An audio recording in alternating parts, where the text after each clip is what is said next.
باب قول اللہ تعالی بسم اللہ الرحمن الرحیم باب قول اللہ تعالی ولا تنفع الشفاعۃ عندہ الا لمن اذن لہ حتی اذا فزع عن قلوبہم قالوا ماذا قال ربکم قالوا الحق وهو العلی الکبیر ولم یقل ماذا خلق ربکم وقال جل ذکرہ من ذا الذی یشفع عندہ الا بإذنہ وقال مسروق عن ابن مسعود اذا تکلم اللہ بالوحی سمع اہل السماوات شیئا فاذا فزع عن قلوبہم وسکن صوتہ عرفوا انہ الحق من ربکم ونادوا ماذا قال ربکم قالوا الحق ویذکر عن جابر بن عبد اللہ ابن انیس قال سمعت النبی صلی اللہ علیہ وسلم یقول یحشر اللہ العباد فینادیہم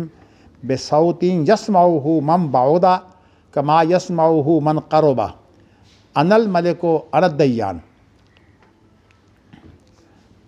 حدثنا علی بن عبد اللہ حدثنا سلیمان عن عمرو عن اکرمۃ عن ابی ہریرہ یبلغ بہ النبی صلی اللہ علیہ وسلم قال اذا قضى اللہ الامر فی السماء ضربت الملائکۃ باجنحتها خضعانا لقولہ کأنہ سلسلۃ علی صفوان قال علی وقال غیرہ صفوان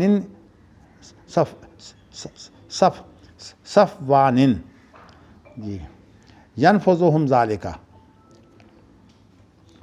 فإذا فزع عن قلوبہم قالوا ماذا قال ربکم قالوا الحق وهو العلی الکبیر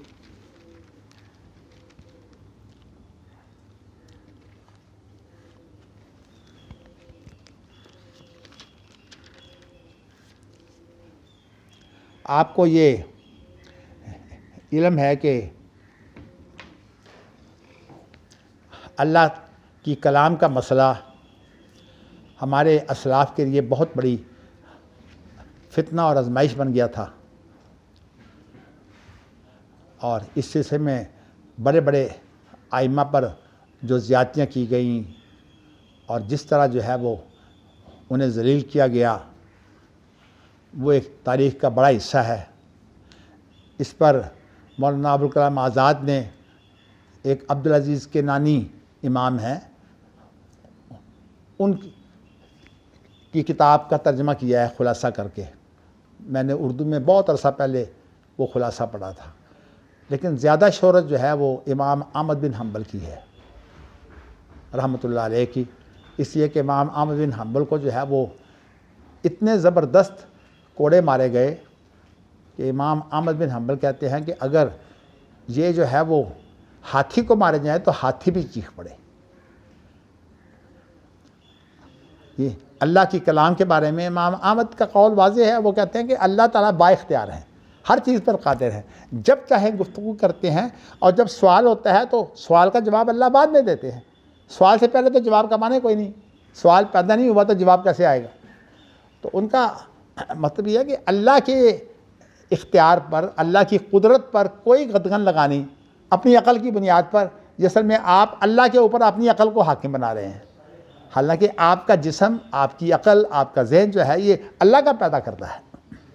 تو اس اعتبار سے امام احمد بن حنبل پر جو آزمائش آئی ہے، اگرچہ آزمائش تو امام بخاری کو بھی آئی ہے، لیکن ان کی آزمائش جو ہے وہ اور طرح کی تھی، انہیں الجھایا گیا اسی اللہ کی کلام کے مسئلے میں۔ اس لیے امام بخاری نے جو ہے وہ کلام کی بات شروع کی تھی، لیکن اس کے درمیان میں جو ہے وہ اللہ کی مشیت اور اللہ کے ارادے کی بات جو ہے وہ لے آئے تھے، لیکن اس باب سے متعلقہ جو حدیثیں تھیں ان کو ذکر کرنے کے بعد پھر اب انہوں نے دوبارہ کلام کی بات جو ہے وہ شروع کر دی ہے۔ تو اب یہ امام بخاری جو ہیں وہ مختلف پہلو جو اللہ تعالیٰ کی کلام کے ہیں وہ بیان کریں گے، الگ الگ عنوان قائم کر کے۔ تو پہلا عنوان یہ ہے کہ اللہ تعالیٰ کا یہ جو ارشاد ہے کہ وَلَا تَنْفَعُ الشَّفَاعَةُ عِندَهُ إِلَّا لِمَنْ أَذِنَ لَهُ، کہ کوئی آدمی جو ہے وہ جب اللہ کے پاس سفارش کرے گا تو وہ سفارش نہیں کر سکے گا جب تک کہ اللہ کی طرف سے اجازت نہ ملے۔ تو اب ظاہر ہے کہ اللہ کی طرف سے اجازت ہے وہ کیسے ملے گی؟ کیسے علم ہوگا؟ اس لیے کہ تمام انبیاء نے، انسانوں نے اور خاص طور پر فرشتوں نے، سب نے جو ہے وہ اللہ کی اجازت سے جو ہے وہ گفتگو کرنی ہے، اور جب تک اللہ کلام نہیں کریں گے اجازت کیسے ہوگی؟ بڑی واضح سے دلیل ہے، لیکن اصل میں یہ جو فلسفہ ہے نا، یہ فلسفہ جو ہے وہ گورکھ دندے ہیں۔ وہ کس نے کہا نا کہ فلسفی جو ہوتا ہے وہ ڈور کو سلجھا رہا ہے، سرا ملتا نہیں۔ وہ ڈور کو کھول کھول کر کام کر رہا ہے، سلا نہیں ہے۔ اب سلا نہیں ملے گا تو وہ ڈور سیدھی کبھی ہو ہی نہیں سکتی، وہ الجھی رہے گی۔ جو فلسفیوں سے حل نہ ہوا اور نکتہ وروں سے کھل نہ سکا، وہ راز ایک کملی والے نے بتلا دیا چند اشاروں میں۔ اللہ کے رسول کی گفتگو بڑی سادی، بڑی واضح، لیکن یہ ہے کہ اس کو عقل سے سمجھایا جا رہا ہے۔ سب سے بڑی بات یہ ہے کہ عقل کس کی مخلوق ہے؟ اللہ رب العالمین کی۔ اللہ کی مخلوق جو ہے وہ اللہ کے اوپر حاکم ہے، پھر ہماری عقل جو ہے اس کا اپنا کوئی معیار نہیں۔ ہماری عقل، ہماری دیگر صلاحیتیں، ان کا کوئی معیار نہیں ہے۔ اللہ یعلم من خلق، اللہ فرماتے ہیں کہ جو خود خالق ہے، وہ عقل کا بھی خالق ہے، انسان کا بھی خالق ہے، تمام صلاحیتوں کا بھی خالق ہے، اسے تو علم نہیں ہے۔ اور یہ آپ لوگ جو ہے وہ علم والے بن کر اللہ پر حکمرانی کر رہے ہیں، یہ بہت بڑی بات ہے جو فلاسفہ کا غلط اصول ہے۔ فلاسفہ کہتے ہیں کہ ہماری عقل جو فیصلے کرے گی اللہ اس کا پابند ہے، انا للہ و راجعون۔ یعنی رب العالمین جو ہے وہ تمام قدرتوں کا مالک ہے، وہ تو جو ہے وہ فیصلے کر نہیں سکتا اور وہ بول بھی نہیں سکتا فلاسفہ کے نزدیک۔ اور ان کے اپنے فلسفے کے اصول میں، فلسفے کے اصول آپ کے من گھڑت ہیں۔ اللہ کے اوپر کوئی پابندی نہیں ہے، اللہ جب چاہیں بولیں، جس طرح چاہیں بولیں، جس سے چاہے بات کریں۔ وہ حدیثوں سے انشاءاللہ آپ کے سامنے یہ بات جو ہے مزید واضح ہو جائے گی۔ لیکن قرآن مجید کے اندر امام بخاری نے جو باب باندھا ہے وہ قرآن مجید کی آیت سے جو ہے وہ باب باندھا ہے، اور وہ قرآن کی آیت جو ہے وہ یہ ہے کہ اللہ کے پاس کوئی بھی سفارش نہیں کر سکے گا جب تک کہ اسے اللہ کی طرف سے اجازت نہ ملے۔ تو امام بخاری کا مقصد یہ ہے کہ اجازت جو ہے وہ کلام سے ہوتی ہے۔ اگر اللہ کلام نہیں کر سکتے تو اجازت کس طرح ہوگی؟ اس کے بعد آپ دیکھیے، پھر اس کے بعد کہا جب فرشتوں کو اللہ کوئی حکم جاری کرتے ہیں تو اس میں دو قسم کے فرشتے ہیں جو اللہ کا حکم سنتے ہیں، عام فرشتے، اور ایک جو ہے وہ جو بڑے بڑے فرشتے۔ صورتحال یہ ہے کہ جو عام فرشتے ہیں نا، ان کے اوپر تو اللہ کے حکم کے بعد اس طرح ہیبت طاری ہو جاتی ہے کہ وہ جس طرح جو ہے وہ کوئی پرندہ پر پھڑکتا ہے نا، وہ ان کے پر جو ہے وہ پھڑکنے لگ جاتے ہیں۔ اس لیے کہ یہ جو ان کے پر پھڑکتے ہیں، اس کا مطلب یہ ہے کہ اللہ کا جلال ہی اتنا ہے کہ جب اللہ گفتگو کرتے ہیں تو وہ پھڑکنے لگ جاتے ہیں۔ اور خاص طور پر وہ فرشتے، یہ جو ہمارا دنیاوی آسمان ہے نا، آسمان تو 7 ہیں، یہ جو ہمارا دنیاوی آسمان ہے اس کا تعلق ہماری زمین کے ساتھ ہوتا ہے۔ تو وہ فرشتے جو خاص طور پر ہمارے دنیاوی آسمان کے ہیں وہ پھڑکتے ہیں۔ اب جب وہ پھڑکتے ہیں تو جو بڑے فرشتے ہیں نا، جلیل القدر فرشتے، وہ جو اللہ کی بات سنتے ہیں پھر وہ آ کر انہیں بتاتے ہیں کہ یہ اللہ کا حکم یہ ہے۔ تو اس کا مطلب اللہ کا ایک نظام ہے۔ جیسے کوئی حکم جاری ہوتا ہے تو سب سے پہلے ایک دفتر سے جاری ہوتا ہے تو جو دفتر کے بڑے ملازمین ہیں، سیکرٹری، ڈائریکٹر وغیرہ جو ہے وزراء، ان کو حکم دیتے ہیں، اور وہ حکم پھر اس کے بعد جو ہے وہ عام دفتری عملہ کو جو ہے وہ ملتا ہے۔ چونکہ اللہ تعالیٰ کے نظام کے اندر جو فرشتے ہیں یہ اللہ کا جو تقدیری معاملہ ہے، جو اللہ کا جس کو کونی معاملہ کہتے ہیں، اس کے اندر یہ اللہ کی مشینری ہے۔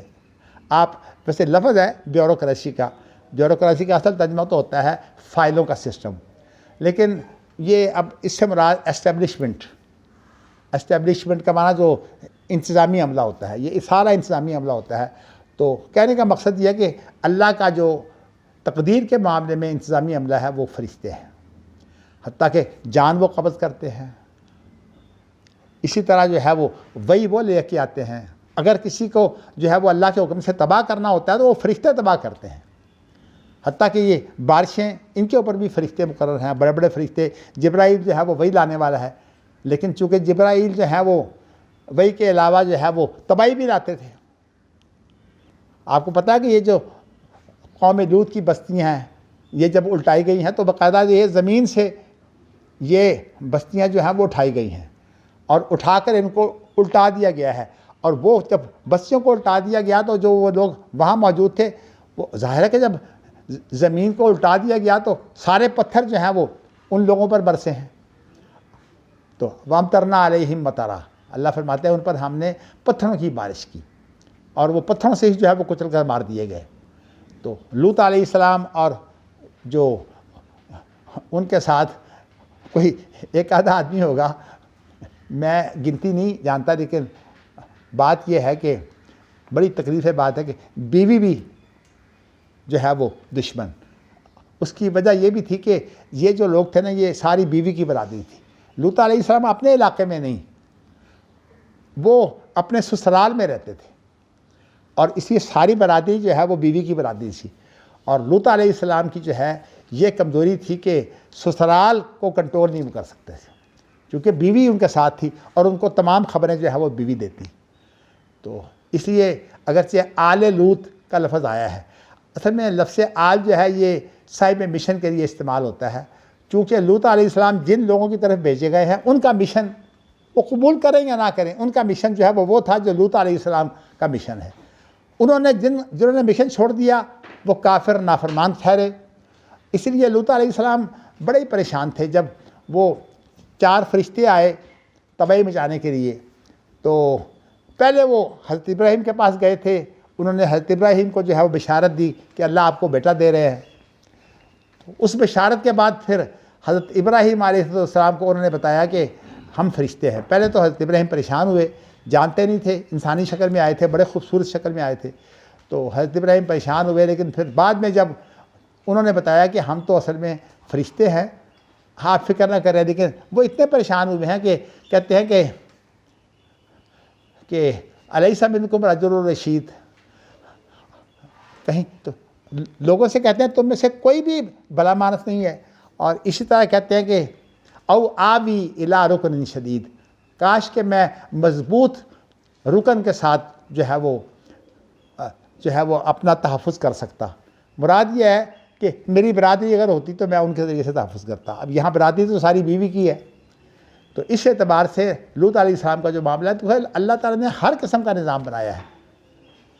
تو یہ حضرت ابراہیم علیہ السلام کے بھتیجے یا بھانجے یہ لوط تھے. تو حضرت ابراہیم کو بتا دیا گیا کہ ہم تو لوط کی قوم پر عذاب جو ہے وہ لے کر لانے کے لیے آئے ہیں. تو کہنے کا مقصد یہ ہے کہ لوط علیہ السلام پریشان ہوئے تو یہ اس طرح سے جو ہے وہ عذاب آیا. اسی لیے چونکہ عام عذاب جو ہے وہ اس کی سرداری جو ہے وہ حضرت جبرائیل جو ہے وہ کیا کرتے تھے علیہ السلام. اس لیے قرآن مجید میں یہ ہے کہ قُلْ مَنْ كَانَ عَدُوًّا لِجِبْرِيلَ فَإِنَّهُ نَزَّلَهُ عَلَىٰ قَلْبِكَ بِإِذْنِ اللَّهِ. تو قرآن مجید کے پہلے سپارے میں کہا ہے کہ جو جبریل کا دشمن ہے وہ حقیقت میں اللہ کا دشمن ہے. اور اس کے بعد پھر یہ کہا ہے کہ اللہ تعالیٰ نے جبرائیل کو جو ہے وہ ایک واسطہ بنایا ہے. قرآن مجید جو ہے وہ جبرائیل لے کر آئے ہیں. نزل بہ الروح الامین، ایک اور جگہ پر فرمایا کہ روح الامین یہ جبریل کا لقب ہے کہ ان کے ذریعہ سے ہم نے جو ہے وہ آپ کے دل پر قرآن اتارا ہے. تو اس کی تفصیل کا یہ موقع نہیں ہے. تو کہنے کا مقصد یہ ہے کہ جبرائیل کے وہ اس لیے دشمن تھے کہ بنی اسرائیل کے اوپر جو عذاب لائے گئے ہیں ان کی جو ہے وہ سرپرستی جو ہے وہ جبرائیل کیا کرتے تھے. اور ابھی میں نے آپ کو بتایا کہ یہ جو بڑے بڑے فرشتے ہیں، جبرائیل ہو گئے، اسرائیل ہو گئے، میکائیل ہو گئے، اسرافیل ہو گئے، اسی طرح جو ہے وہ اللہ کی عرش کو اٹھانے والے فرشتے، اسی طرح جو ہے وہ اور جو کرام بررہ جو بہت ہی نیک پرہیزگار فرشتے ہیں، جو بڑے بڑے فرشتے ہیں، یہ جو ہے یہ تو اللہ کی بات سنتے ہیں اور سمجھتے بھی ہیں، لیکن گھبراہٹ کے اندر جو چھوٹے فرشتے ہیں وہ بات کو سمجھتے بھی نہیں، اور بات اگر ان کو سمجھ آتی بھی ہے تو گھبراہٹ کی وجہ سے وہ پریشان ہوتے ہیں. تو اس گھبراہٹ کو جب اللہ دور کر دیتے ہیں تو اس کے اندر یہ گھبراہٹ دور کر کے ایک صورت یہ بھی بنتی ہے کہ اللہ تعالیٰ جو ہے وہ جب خاموش ہو جاتے ہیں فرمان جاری کر کے تو اس وقت جو ہے وہ پھر ان کی گھبراہٹ جو ہے وہ دور ہوتی ہے. اور ان کو جو ہے بڑے فرشتے کہتے ہیں کہ یہ کہا. انہوں نے ویسے سنا ہوتا ہے تو پھر جواب کیا دیتے ہیں کہ جو کہا حق کہا، سچ کہا، ہم مانتے ہیں، یعنی ہم اس کی تعمیر کریں گے. قرآن مجید کی میں نے آیت کا خلاصہ آپ کے سامنے بیان کر دیا ہے. اس معاملے میں ایک بڑا اہم لفظ ہے حتیٰ اذا فزع عن قلوبہم، یعنی یہاں تک کہ جب ان کے دلوں سے جو ہے وہ خوف جو ہے وہ دور کر دیا جاتا ہے. فزع کا معنی ہوتا ہے کہ خوف کو دور کیا جانا، وہ پریشانی جو ہے وہ دور کر دی جاتی ہے. یہ جو فزع کا لفظ ہے نا، یہ تلاوت کے اعتبار سے 3 طرح ہے. اس کی ایک تلاوت تو یہ ہے کہ حتیٰ اذا فزع، یعنی یہ تو فزع جو ہے یہ مجہول ہے نا، پیسو وائس ہے. فزع جو ہے یہ ایکٹیو وائس ہے، یعنی جب اللہ وہ ڈر جو ہے وہ دور کر دیتے ہیں. اس لیے کہ یہ ڈر بھی اللہ کی طرف سے طاری ہوتا ہے، تقدیر تو اللہ کے ہاتھ میں ہے نا، جو فرشتوں پر بھی حاوی ہے. تو جب اللہ دور کر دیتے ہیں تو اس کا ترجمہ یہ ہے. اور بعض قراتوں میں جو ہے وہ یہ ہے کہ فرغا، زے نہیں رے کے ساتھ. آپ کو علم ہے کہ عثمانوی رسم الخط میں جو ہے وہ نہ تو نقطے ہیں اور نہ حرکتیں ہیں، تو اس لیے یہ جو لفظ ہے نا فرع، غین کے اوپر نقطہ جو ہے یہ بھی اس رسم الخط میں نہیں ہے، اور اسی طرح جو ہے وہ رے کے اوپر جو نقطہ ڈال کر زے بنائی جاتی ہے وہ بھی نہیں ہے. تو اس لیے لکھنے کو تو یہ لکھا جاتا ہے فرع، لیکن اس کی جو تلاوت ہے وہ 3 طرح کیا ہے، فزع، فزع، فرغا. حضرت عثمان رضی اللہ تعالیٰ عنہ نے، میں آپ کو بتا چکا ہوں کہ جب قرآن مجید کا وہ نسخہ تیار کیا جامع، تو اس کے اندر تمام قراتوں کا جو احتمال تھا نا وہ باقی رکھا ہے. بعد میں پھر اماموں نے جو ہے وہ ان کی تلاوت کے ساتھ جو ہے وہ اس کو تعین کیا ہے. اس لیے یہ امام جو ہے ان کی تلاوت کے ہم پابند نہیں ہیں. ہم جو ہے وہ ہر وہ تلاوت جو ان اماموں سے پہلے جو ہے وہ صحابہ کرام رضوان اللہ علیہم اجمعین، یا جو خیر القرون کا جو دور ہے اس کے اندر جو تلاوت ہوتی تھی، اس وقت یہ جو امام بنے ہیں یہ بعد میں مشہور ہوئے ہیں. تو وہ تلاوت جو ہے وہ جو ہوتی تھی وہ پھر جو ہے وہ ان اماموں کی طرف نسبت نہیں ہوتی جو اس وقت ہمارے ہاں 10 امام ہیں یا 20 ان کے راوی ہیں، یا اس کے جو طرق ہیں وہ 80 ہیں. چونکہ آپ ماشاءاللہ آپ میں سے اکثر قاری ہیں، آپ کو ان چیزوں کا پتہ ہے کہ 7 احرف ہیں، 10 قراتیں ہیں عشرہ صغریٰ، اور اس کے بعد عشرہ صغریٰ کی 20 روایتیں ہیں، اور پھر اس کے بعد جو ہے وہ ان کے طرق جو ہے وہ 80 ہیں. یہ سارے کے سارے جو طریقے ہیں، چونکہ آپ ماشاءاللہ اس پر کام کر رہے ہیں تو اس لیے میں اس کی تفصیل میں آپ کو جانا نہیں دینا چاہتا، لیکن یہ آپ کو بتانا چاہتا ہوں کہ یہ امام جو ہیں یہ اس طرح واسطہ ہیں کہ انہوں نے ان 7 احرف کو جو ہے 10 قراتوں کی صورت میں جو ہے وہ الگ الگ کیا ہے. اب ظاہر ہے کہ جب 10 قراتوں کی صورت میں الگ کیا ہے تو 7 کی جب 10 بنے گی تو آپ آپس میں ایک دوسرے کے اندر گڈمڈ ہوں گی نا. اس پر اتفاق ہے کہ یہ 7 احرف ہیں اور یہ گڈمڈ ہو کر جو ہے 10 قراتیں بنی، لیکن اب ان قراتوں کو جو ہے وہ امام کے نام سے وہ جو ہے وہ الگ الگ کر دیا گیا. اور اس کے بعد پھر اس کی 20 روایتیں ہیں وہ راویوں کے نام سے الگ الگ ہو گئیں. اس کے بعد اس کے 80 طرق ہیں، وہ جو ہے وہ اسی طرح طرق کے اعتبار سے جو ہے وہ 80 ہو گئیں. چونکہ آپ ماشاءاللہ عالم ہیں، لیکن یہ نقطہ میں آپ کو بتانا چاہتا ہوں کہ امام بخاری جو ہے یہ ان کے ہاں جو ہے وہ محدثین کے ہاں یا اہل علم کے ہاں ان اماموں کی شہرت کوئی نہیں تھی. اس لیے یہ ایسی قراتوں کا بھی حوالہ دیتے ہیں جو ان اماموں سے منسوب نہیں ہے. ان اماموں کی قراتیں جو ہیں یہ بعد میں مشہور ہوئی ہیں، اور امام بخاری جو ہیں وہ اس سے پہلے کے ہیں. تو اس لیے امام بخاری ہوں یا امام مالک ہوں یا دیگر ائمہ ہوں، وہ جو اپنے دور میں قراتیں کرتے تھے ان کی قراتیں اپنی جگہ پر درست ہیں. لیکن اب بعد کے جو لوگ ہیں جن کے ہاں یہ قراتیں مشہور ہو گئی ہیں، ان کے اندر جو ہے وہ ہمارے قاری جو ہیں وہ اس بات کا اہتمام کرتے ہیں کہ ایک قرات کے ساتھ دوسری قرات کا جو ہے وہ اختلاط نہ ہو. تو یہ اب قاریوں کا اہتمام ہے. آپ جو ہے وہ اب جو تلاوتیں سنتے ہیں اور ریکارڈنگ جو ہے وہ بھی موجود ہے. اور الحمدللہ ہم نے تو 20 قرآن مجید کے جو الگ الگ مصحف ہیں نا وہ تیار کیے ہیں، وہ آپ لوگوں نے کیے ہوئے ہیں، اللہ کا شکر ہے. اور وہ جو ہے وہ آپ کو علم ہے کہ وہ کویت کے امیر جو ہے وہ ان کو چھاپ رہے ہیں الحمدللہ. تو یہ دنیا کے اندر اسلامی تاریخ جو ہے اس کے اندر 1400 سالہ تاریخ میں پہلا کام ہوا ہے جو الحمدللہ اللہ نے ہمیں توفیق دی ہے، اور آپ لوگوں کو یہ اعزاز حاصل ہے کہ آپ اس کام کو کرنے والے ہیں. تو لیکن آپ کو میں نے نقطہ یہ بتانا ہے کہ یہ قراتیں جو ہیں وہ امام بخاری ہوں یا اس طرح کے جو دیگر امام ہیں ان کے یہاں کوئی ان کی شہرت نہیں تھی. اس لیے امام بخاری جو روایت کرتے ہیں اس روایت کے اندر اس مغالطے میں بھی نہ جائیے. امام بخاری کی جو خبر واحد ہوتی ہے وہ خبر واحد نہیں ہوتی. وہ خبر واحد جو ہے جب اس کے روایتیں جو ہیں کئی ہوتی ہیں، اور امام بخاری کا جو اعلیٰ معیار ہے وہ بھی اس میں اندر موجود ہوتا ہے. اس کے بعد جو ہے وہ امام بخاری کی احادیث کو جو ہے وہ ائمہ محدثین نے جو ہے وہ پرکھا ہے اور اعتراضات کیے ہیں. مخالف اعتراض نہیں ہے، علمی زیادہ ہے. اب دیکھیے امام بخاری کے بعد ہیں دارقطنی. اب دارقطنی نے جو ہے وہ امام بخاری کی تمام حدیثوں کو پرکھا ہے، روایتوں کو پرکھا ہے، امام مسلم کی تمام روایتوں کو پرکھا ہے، اور ایک بڑی تعداد میں امام بخاری کی 17 روایتیں ہیں اور امام مسلم کی ایک بڑی تعداد میں روایتیں ہیں. اس کے اوپر انہوں نے اعتراض یہ کیا ہے کہ یہ جو امام بخاری کی شروط ہے اور امام مسلم کی جو شروط ہے ان شروط کے مطابق نہیں ہے. لیکن دیگر علماء نے پھر ان کے جوابات دیے ہیں. تو جب ایک چیز بحث پہ آ جاتی ہے، اعتراض بھی آیا اور پھر اس کے بعد وہ بحث میں آ گیا، تو بحث کے بعد جو ہے وہ بات کھل جاتی ہے.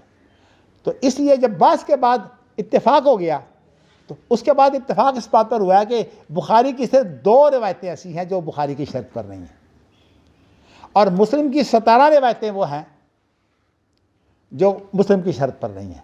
لیکن امام بخاری کی جو 2 روایتیں ان کے اندر کوئی مسئلہ بیان نہیں ہے، اس کے اندر کچھ واقعات کا ذکر ہے. تو اس لیے کہنے کا مقصد یہ ہے کہ 2 روایتوں ویسے وہ صحیح ہیں اور لوگوں کے معیار کے مطابق نہیں، امام بخاری کی اعلیٰ شرط کے مطابق نہیں ہے. اس میں آج بھی مجھے یاد ہے کہ عبداللہ صاحب نے جب وہاں پڑھایا تو ابراہیم سکسکی جو ہے ایک روایت اس کی تھی جو مجھے اس وقت کی یاد ہے، اور ایک اور روایت ہے. تو کہنے کا مقصد یہ ہے کہ امام بخاری کی روایات کو جب پرکھا گیا اور پرکھنے کے بعد پھر علماء کا اتفاق ہو گیا کہ تمام روایات ان کی اپنی شرط پر ہیں، اور باقی اس کی تفصیلات جو ہیں وہ فن حدیث کی روح سے کہ بخاری ایک روایت کو معیار بناتے ہیں، پھر اس کے بعد دیگر روایات کو جو ہے تائید کے طور پر لاتے ہیں، وہ معلقات بھی ہوتی ہیں، اور اس کے علاوہ جو ہے وہ ایسی بھی ہوتی ہے جو امام بخاری کے معیار پر نہیں ہوتی، حتیٰ کہ اقوال بھی ہوتے ہیں ائمہ کے. تو اس اعتبار سے امام بخاری کی جو کتاب ہے اس کے بارے میں ایک لفظ مشہور ہو گیا ہوا ہے، مسلم کے بارے میں بھی ہے، ترقی بالقبول. کیا مطلب کہ بعض کے بعد جب چیز نکھر گئی تو اب اسے قبولیت حاصل ہو گئی. دنیا میں کوئی مسئلہ ایسا نہیں ہے جس میں اختلاف نہ ہو، لیکن جب اس کے اوپر بحثوں کے بعد تحقیق کے بعد ثابت ہو جاتا ہے تو پھر اس کے بعد اب مثال تو دیکھیے، اللہ کے بارے میں عیسائیوں کا عقیدہ ہے کہ اللہ ایک بھی ہے اور اللہ 3 بھی ہیں. اس کو وہ اقنوم کے لفظ سے بیان کرتے ہیں، میں اس کی تفصیل میں نہیں جانا چاہتا. تو 3 اقنوم ہے لیکن اللہ ایک ہے. اب یہ جو چیز ہے بعض کے بعد جو ہے یہ کھل گئی ہے کہ یہ اقنوم کا جو تصور ہے یہ غلط ہے. اصل میں انہوں نے کیا کیا ہے، جو حضرت جبرائیل نے کلمہ کن پھونکا تھا، ایک بنا دیا حضرت جبرائیل کو کلمہ کن پھونکنے والا، یعنی ایک بنا دیا رب نے، اور ایک رب بنا دیا مریم کو. اس لیے کہ انہوں نے جو پھونک ماری تھی وہ مریم کے رحم میں گئی تھی. ایک مریم کو رب بنا دیا اور ایک جبرائیل کو، روح القدس کو جو ہے وہ رب بنا دیا، اور ایک رب وہ ہے جس کو رب العالمین کہتے ہیں. تو ان کے پاس 3 اقنوم ہیں. اس لیے جو پھونک ہے وہ الگ طرف تو نہیں ہے، وہ تو اللہ کی طرف سے حضرت جبرائیل نے پھونک ماری ہے، اور جو حمل ٹھہرا ہے وہ بھی اللہ کی طرف سے ٹھہرا ہے. تو اللہ ان کا خالق ہے. تو اقنوم جو ہیں وہ مخلوق ہوتے ہیں، اور جو مخلوق ہے وہ رب نہیں ہوتا۔ یہ تو ہمارے دلائل ہے نا، لیکن اب یہ بات جو ہے یہ طے پا چکی ہے توحید کے بارے میں، توحید کی تفصیلات میں۔ تو کہنے کا مقصد یہ ہے جب کوئی چیز طے پا جاتی ہے تو اس کو بولتے ہیں تلقی بالقبول، یعنی اس نے قبولیت جو ہے وہ حاصل کر لی ہے۔ تلقی کا معنی ہوتا ہے حاصل کرنا، تو اس کو تلقی بالقبول حاصل ہے، اس اعتبار سے جو ہے وہ بات طے پا گئی۔ کہنے کا مقصد یہ ہے کہ یہ جو قراتیں ہیں جو ان ائمہ سے پہلے ہماری حدیث کی اعلیٰ کتابوں میں جو ہے جو موجود ہیں، وہ قراتیں تمام کے تمام معتبر ہیں، لیکن ہمارے حافظ زبیر صاحب کو یہ غلطی لگی ہے کہ شاید خبر واحد سے جو ہے جو چیز ثابت ہوتی ہے اس کی تلاوت ہو سکتی ہے۔ بالکل غلط ہے، خبر واحد سے نہیں۔ خبر واحد جب دیگر روایتوں کے ساتھ ملتی ہے تو پھر وہ مشہور بن جاتی ہے، اور جب اس کے بعد جو ہے وہ اس کو امت کا جو ہے وہ قبول کرنا اس کے اوپر ہو جاتا ہے تو وہ اجماع بن جاتا ہے۔ اس اعتبار سے شاہ ولی اللہ کی زبان میں اب یہ اجماع کی صورت ان کو حاصل ہے۔ تو اس اعتبار سے بخاری کی وہ روایتیں جن کو اب تلقی بالقبول کے بعد اجماع کا درجہ حاصل ہے، ان کی تلاوت جو ہے وہ جائز ہے۔ لیکن آج فتنے سے بچنے کے لیے ہم جو ہے وہ اس کی تلاوت بھی نہیں کرتے، بلکہ صورتحال یہ ہے کہ جب تک لوگوں کو بتا نہ دیا جائے ہم ان 10 قراتوں کی جو ہے وہ تلاوت بھی نہیں کرتے۔ بلکہ گزشتہ جمعہ کی بات ہے کہ ہمارے ایک نوجوان نے جس کو مسرت کا علم نہیں تھا، اس نے جو ہے وہ ملک یوم الدین زراعت الذین انعمت علیہم اس کی تلاوت کر دی۔ لوگ اکٹھے ہو گئے جمعے کے بعد اور کہنے لگے جی یہ قرآن مجید کیا ہے، اور اسی طرح امالے کے ساتھ جو ہے سبح اسم ربک الاعلی الذی خلق فسوی والذی، کہ یہ کیا پڑھتے ہیں؟ میں نے انہیں کہا کہ انہوں نے غلطی کی ہے، میں ان کو یہی سمجھا رہا تھا۔ اتفاق سے جب میرے پاس آئے تو میں اس نوجوان کو سمجھا رہا تھا کہ یہ چیزیں جو ہیں یہ بیان کیے بغیر جو ہیں یہ پڑھنی غلط ہیں۔ حمزہ صاحب نے جو کویت کے اندر اللہ کا شکر ہے وہ مقام حاصل کیا، حمزہ صاحب ایک ایک چیز جو ہے وہ سمجھاتے تھے۔ دوسرا وہ عربی لوگ تھے، عربیوں کو جو ہے وہ لہجوں کا پتہ ہوتا ہے، اور یہ جو لہجوں کے فرق ہے انہیں کوئی مشکل پیش نہیں آئی۔ تو کویت کے اندر اتنی قبولیت حاصل ہوئی کہ امیر کویت جو ہے وہ اس نے اس کو جو ہے وہ قبول کیا کہ میں اس کو جو ہے وہ 70 لاکھ کی تعداد میں ہر مصحف چھپے گا، 70 لاکھ کی تعداد میں، اور یہ پہلی قسط ہے، اور یہ پوری دنیا کے اندر 136 ممالک میں تقسیم ہوگا انشاءاللہ۔ تو کہنے کا مقصد یہ ہے کہ یہ عربوں کے لیے مشکل نہیں ہے، یہ ہمارے اجمیوں کے لیے مشکل ہے۔ تو میں نے آپ کو یہ مسئلہ بتایا ہے کہ یہ جو فزع، فزع اور فرغا جو ہے یہ الفاظ جو ہیں یہ اب قراتیں ہیں، اور یہ قراتیں جو ہیں وہ جائز ہیں، لیکن مسرت کے تحت لوگوں کو فتنے سے بچانے کے لیے جو ہے نبی اکرم صلی اللہ علیہ وسلم نے ایسے کام جو واقعی ٹھیک تھے وہ نہیں کیے۔ آپ کو پتہ ہے کعبہ اس وقت جو ہے وہ کعبہ 9 فٹ چھوٹا ہے، کعبے کی جو اصل بنیادی ہے ایک طرف سے کعبہ جو ہے وہ 9 فٹ چھوٹا ہے، ان 9 فٹ کے اندر 6 فٹ اور ملا کر جو ہے وہ ایک دیوار کھنچ گئی ہے گلائی میں، اس کو بولتے ہیں حتیم۔ ادھر سے جو 9 فٹ ہے وہ کعبے کا حصہ ہے، اور جو 6 فٹ ہے وہ کعبے سے باہر ہے، وہ گلائی جو ہے۔